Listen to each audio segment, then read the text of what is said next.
En el nombre del Padre, y del Hijo, y del Espíritu Santo. Amén. Queridos hermanos, los padres de la Iglesia nos dicen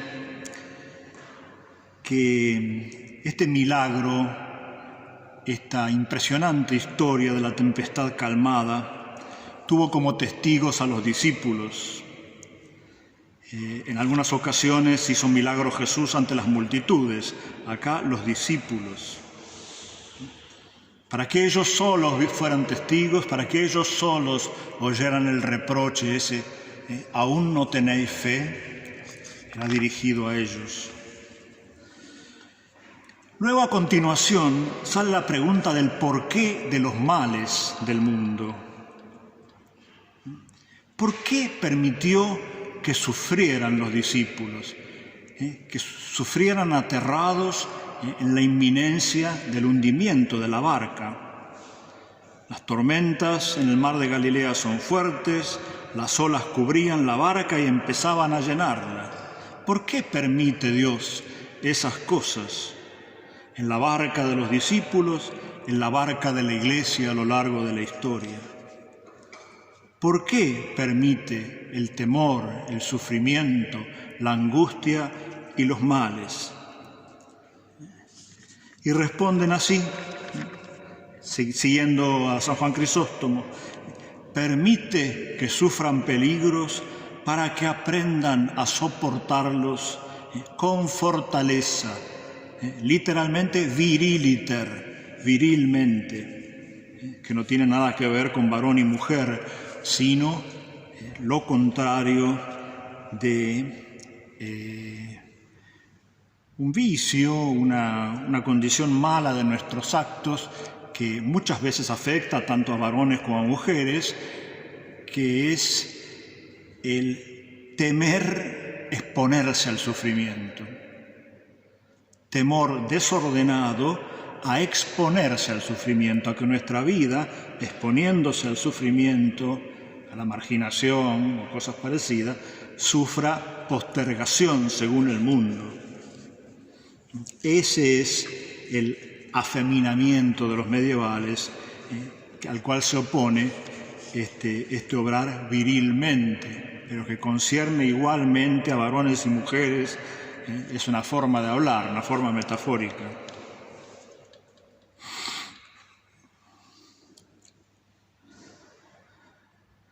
Los discípulos aún no habían conocido la gloria de Jesús. Entonces Él quiere que tengan mayor inteligencia, mayor sensus. Da un tiempo para el temor, durmiendo. Duerme como verdadero hombre, estaría exhausto. Para dormir en medio de una tempestad hay que estar extremadamente agotado. No fingía que dormía, es sueño real. Pero permite eso, porque si él hubiera estado despierto y de pie, increpando a la tormenta o evitándola, no habrían clamado a él con ese clamor tan tremendo con el cual clamaron.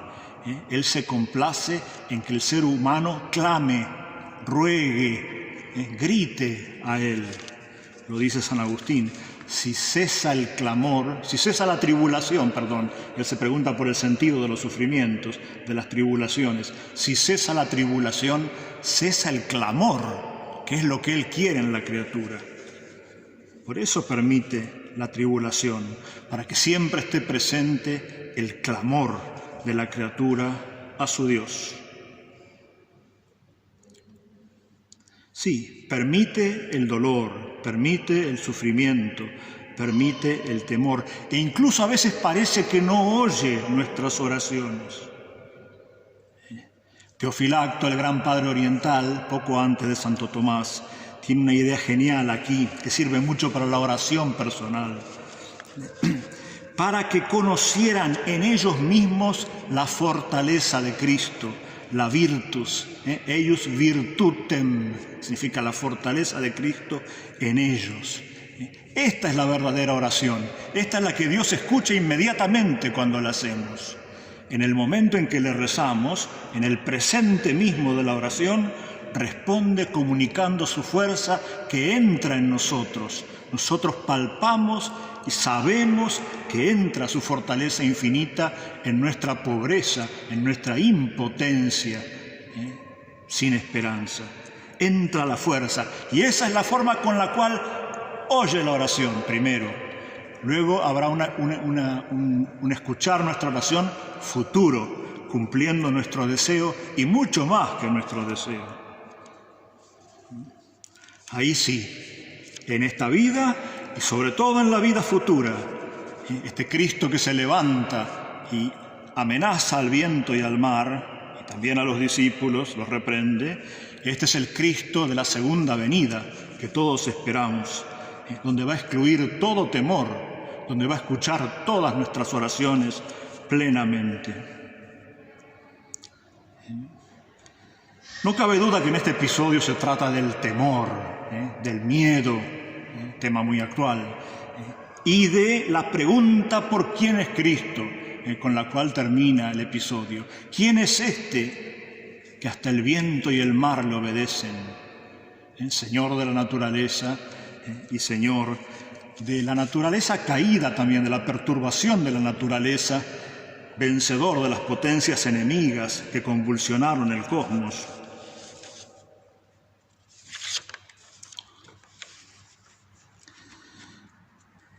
El padre Straubinger, aparte de hacer referencia a que la barca es un símbolo de la Iglesia, nos refiere a 2 episodios de las cartas de los apóstoles. La primera carta de San Pedro dice: en el temor, acá hay temor en los discípulos, primero por miedo a la muerte, a que la barca se hundiera, y luego temor cuando vieron la acción de Cristo, los sobrecogió un gran temor. Sobre todo el segundo, que es un temor santo ante la presencia de Dios, el temor a Cristo y a Dios. Dice San Pedro en su primera carta, capítulo 1, debemos vivir en este temor de Dios todo el tiempo de nuestra peregrinación, que significa la vida en esta tierra. Literalmente, la palabra de esta peregrinación, el tiempo de nuestra peregrinación, literalmente en los idiomas antiguos significa el tiempo de nuestra morada en tierra ajena. Esta vida es una morada en tierra ajena. La tierra propia, la patria, es la vida eterna. Y en Gálatas capítulo 1 hace referencia a que Cristo nos rescató de nuestros pecados. Esto es muy superior a lo que nosotros habitualmente le pedimos. Nos rescató de nuestros pecados y le cambió el signo a la muerte, de final en principio.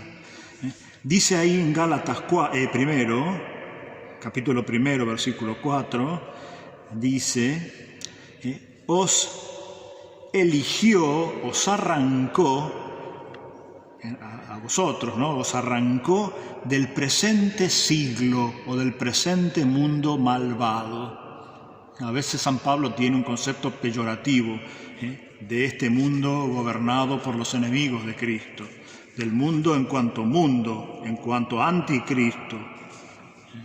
Os rescató de este presente siglo, literalmente, ¿no? Eonos poniru, de este eón, siglo malvado, ¿no? Según la voluntad de Dios y Padre, del mundo malvado al corazón de Dios y del Padre.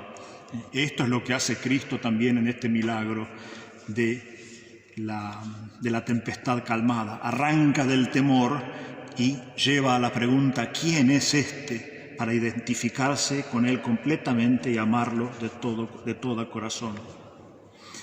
Por último, el padre Lagrange nos dice: en las barcas de aquella época, igual que hoy, no pasan los siglos en Medio Oriente. Igual que hoy, en la popa, en la parte de atrás de las barcas, hay una especie de banqueta con tapices y un almohadón. Y ahí va el huésped distinguido. Ahí es donde Cristo dormía. Es un lugar tradicional, entre comillas, esta popa de las barcas, con sus tapices y su almohadón. Se menciona esto en la Odisea, en los viajes de Ulises, y en la Eneida, el viaje famoso de Eneas, fundador de Roma, en el libro 4, Eneas duerme en la popa. y duerme profundamente. El profeta Jonás, también de él se relata un hecho muy parecido. Aunque Jonás es un profeta lleno de debilidades, en cambio Cristo con suma autoridad increpa al viento y al mar. Y continúa Lagrange, siguiendo algunos teólogos modernos, el viento y el mar no son solamente elementos materiales, la naturaleza inerte. Esta increpación de Cristo es contra las potencias hostiles que habían corrompido el cosmos, lo habían hecho peligroso, amenazador, portador de la muerte. Cristo les habla como les habla a los espíritus inmundos: cállate, haz silencio, sal de él. Rescatando la naturaleza llega una tranquilidad grande, galini megali, una serenidad, literalmente serenidad grande. Y Cristo dice: ¿todavía no tenéis fe? Ciertamente que tenían, por algo estaban ahí con Cristo, por algo lo querían siempre con ellos, lo llevaban incluso a estas pescas de noche. Tenían fe, pero la fe debe crecer. Dice: aún no tenéis fe, la fe debe crecer. La fe crece, movida por Dios, es infusa, movida por Dios y movida por la voluntad humana. La fe no es puramente intelectual, es intelectual, pero también está movida por la voluntad, tiene un componente afectivo que debe crecer permanentemente. Hay una relación entre presencia de Jesús en la barca y confianza. Si hay presencia de Cristo, hay confianza en los discípulos. La confianza es la repercusión de la fe en las potencias sensibles nuestras, ¿no? En los sentimientos. Se apaciguan, se tranquilizan, se serenan. La fe baja no solo a distintas virtudes del alma, sino también al cuerpo.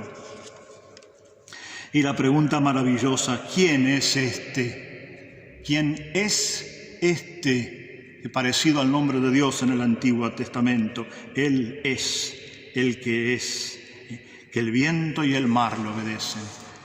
La respuesta a esta pregunta queda en silencio, porque es tan grande que más vale meditarla en silencio que explicitarla con nuestras pobres palabras humanas. ¿Quién es este?, decimos nosotros, ante el milagro infinito, jamás soñado, del verdadero Dios hecho verdadero hombre. Que Él nos conceda la gracia en esta tierra y la visión de la gloria en la vida eterna. Gloria al Padre, al Hijo y al Espíritu Santo, como era en un principio, ahora y siempre, por los siglos de los siglos. Amén.